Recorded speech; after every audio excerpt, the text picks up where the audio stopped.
The telco insider whose mobile phone tower protest went out of control is back. Now, he drove a tank down city streets, destroying transmitters to highlight what he saw as dangerous tower emissions. Now, of course, he was sent to jail for that, but the former technician hasn't changed his mind about the health effects of mobile phone towers, and he's preparing another protest. But as Laura Sparks reports, this one won't involve a tank. The message was that how dangerous it was. I wasn't thinking clearly. I made some rash decisions, which I really regret. But it was out of sheer frustration, wasn't it? Yes, yeah. His desperation drove him to extreme measures. John Patterson did the unthinkable. He went on a destructive spree in a tank, and now he's paid dearly for his actions. I was proved guilty, and I was jailed for my offences. How dangerous is this office? It's catastrophic. You wouldn't work here. We first met John, a former senior telecommunications technical officer with Telstra, more than 2 years ago. Back then, he was waiting to be sentenced, facing a jail term for his tank attack. I was involved with rolling the technology out. I was very responsible for any safety things that actually happened. So I felt obligated to actually do something about it. John borrowed his mate's armoured personnel carrier, one of only 2 in the country, and rammed 8 equipment shelters housing transmitters for mobile phone towers. It disrupts the bioelectric system of your body, which is really your brain, your nervous system, how your muscles talk. For 20 years, John tested Telstra digital systems. Over the time, he realised the dangers of electromagnetic radiation. When he moved to this Telstra depot in between 2 mobile phone towers, he got violently sick. It microwaved us. So I got all the test gear out and measured it and drew up a report and showed that it was an occupational hazard to work in that building with that amount of radiation.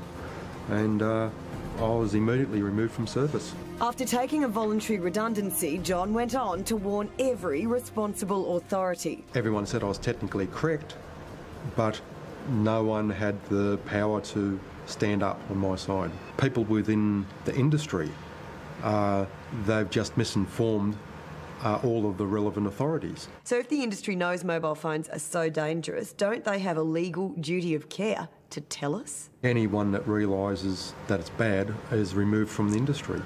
In sheer desperation, John inflicted $6 million worth of damage on the transmitter shelters. He eventually pleaded guilty to malicious damage and served 20 months in jail. It was terrible. It was a terrible experience. I'd never want to go back to jail. I'll never break the law. There's about 18,000 mobile phone towers dotted across Australia, and John's not the only one worried. Electrical engineer John Lincoln. People start losing their regular sleep and they get lethargic. Australia's top neurosurgeon Charlie Teo. We're seeing the increase in frequency of tumours in the insular region, which is this region right here, the temporal lobe, the frontal lobe. So it's right there where you hold your phone. Not safe, not right. And it's not just radiation from mobile phones and towers. Here in Melbourne, residents are worried about a large-scale expansion of this electrical terminal station. EMF is known to have an association with the incidence of childhood leukaemia in the population. So that's electromagnetic fields from high voltage equipment. The Australian Communications and Media Authority says there is no substantiated evidence on adverse health effects from mobile phone towers or mobile phones. But John says it's the accumulation. We're in Sydney Basin. There's probably 10 million phones in Sydney Basin. Then there's all the Wi-Fi is used. There's all of the communications, radio, TV, everything.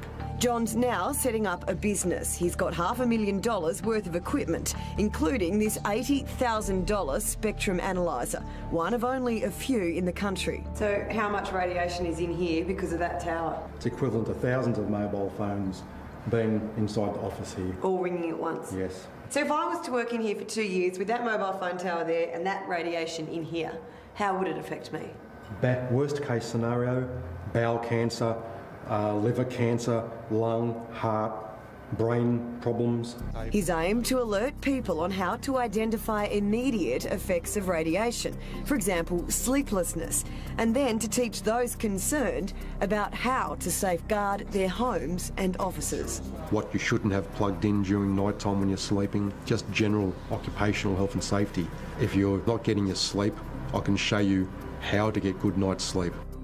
And a Senate committee inquiry has been taking submissions into where mobile phone towers can be located. We'll be hearing more about their findings in May.